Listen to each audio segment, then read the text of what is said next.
Hi, it's your girl Olivia, and today we're going to talk about how to get started with Nearpod. It's a question that I often see in the Nearpod Educators Facebook group. I'm new to Nearpod. How do I get started? So, I'm going to go over at least three ways you can get started with Nearpod. First of all, Nearpod has now added a getting started section right at the top. So anyone who logs into their Nearpod can play with the demo. Because Nearpods are launched. And so that's kind of different. So when you get to play with a demo, you get to see a teacher launching a lesson and having a code. And that code has to be given to your students to go to a website. And that website can either be join.nearpod.com or they can go directly to nearpod.com and type in the code where it says student. Here in the demo account, you can say join and you get to control it like a teacher by pressing this arrow and seeing how would the students interact with the lesson. For example, here's an open-ended question, and as a teacher, you'll be able to see all the students' names, you'll be able to see their answers, and you'll be able to see, do you have 100% participation? And that is just going to change the dynamics. Many students hide in the classroom and we don't really hear from them. But here, everybody writes 100% compliance. And now you can set that expectation and know that the students can meet the expectation because now they have accountability. Are you feeling Nearpod already if you're just getting started? So, this allows you again to preview the lesson. So, hey, if you're brand new, see how it feels to be a student, see how it would feel to be leading the lesson as a teacher. The next thing you want to do is you want to click on teacher resources. This is a great way to get started because under teacher resources, you're going to go down to it has getting started videos. And on these getting started videos, you may come across something that interests you or something that you feel that you want to try. Because a lot of times we need to see something first before we actually implement it in the classroom.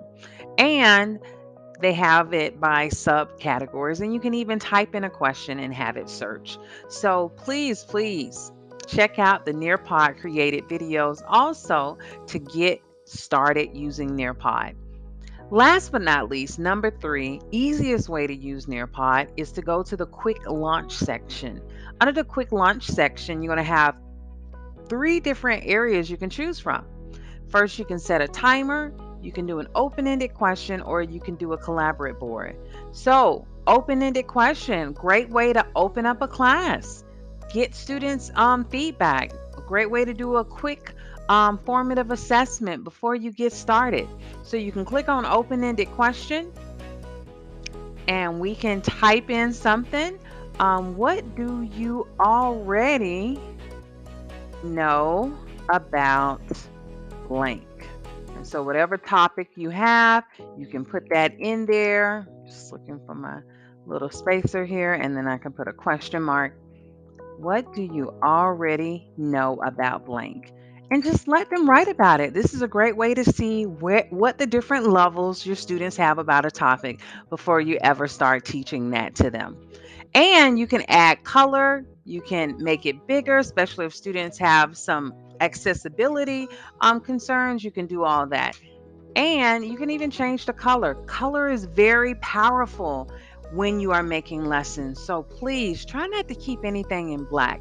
People remember color. So the more color you can put in your questions or in your drawits, please take that opportunity to do that. So let me do that one more time because that was my highlighter tool. This one right here will actually change the color of my text, and I can highlight it, I can underline it. I can even put in mathematical symbols if I need to. And I can add a reference material, but we're going to talk about that in some future videos. But I'm just trying to show you how easy it is to create this open-ended question.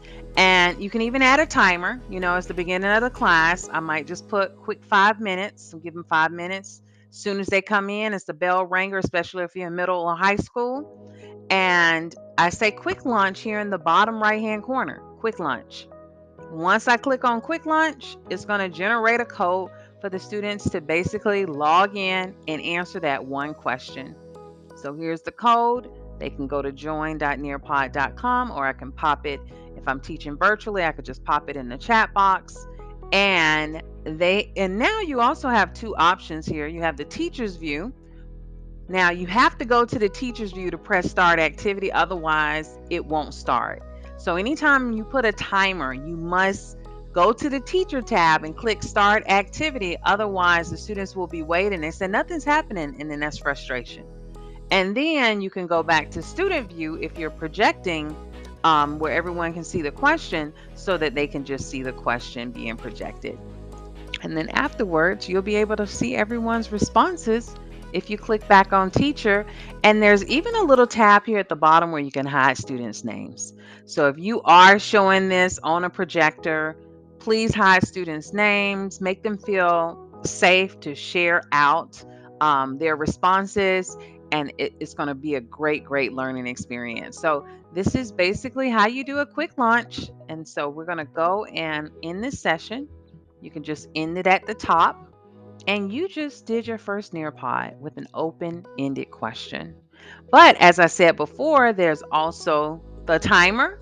So if you're used to having centers in your classroom, you can easily put 15 minutes up, click quick launch, click start timer, and bam, you got a quick timer you can use, and you can again display it from the front of the room or just have it for yourself so you know in 15 minutes we need to stop doing what we need to do or we need to rotate in our groups.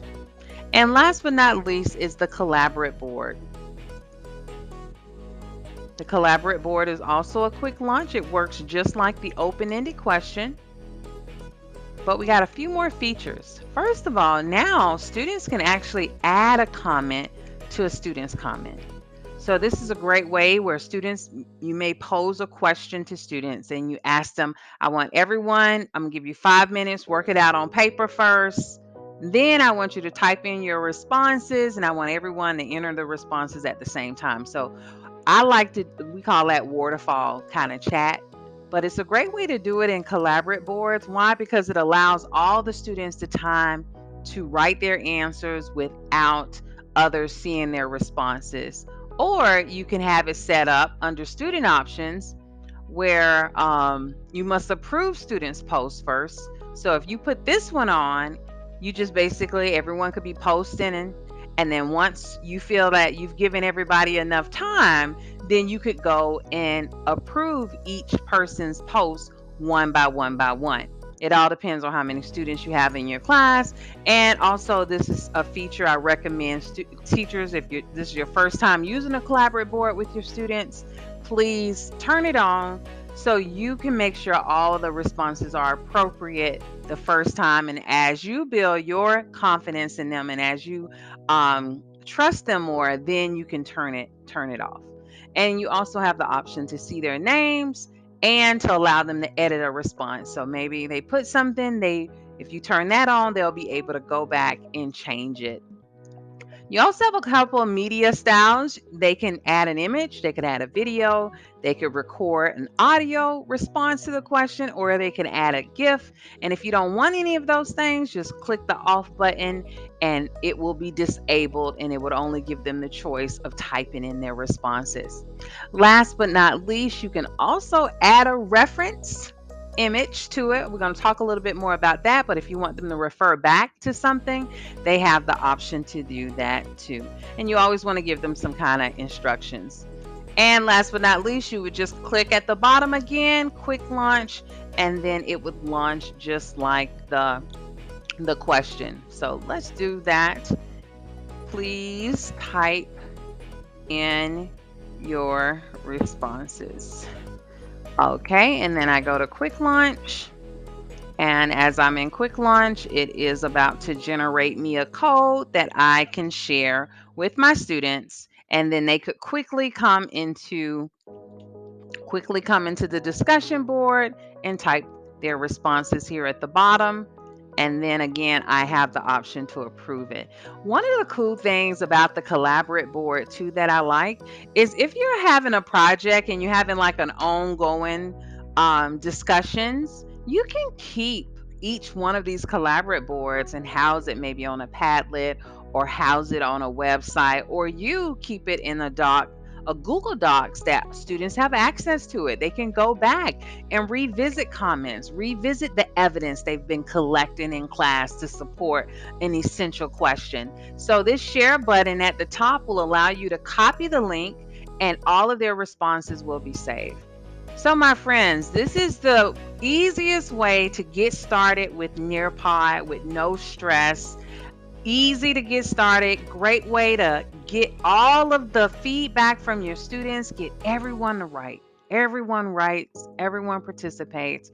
And as they participate and as you give them feedback, you're going to see their confidence growing in their content topics, and you're going to see them feeling empowered. Because basically, Nearpod is a tool that empowers students. So I encourage you to get started. Now, if you would like to know more, or if you're interested in learning more about Nearpod, I also offer an online course, and you can just go to my website that is included at the end of this video to learn more about that online course. Anyway, have a great day, and hopefully, I'll see you again next week with another quick tip on using Nearpod effectively in your classroom.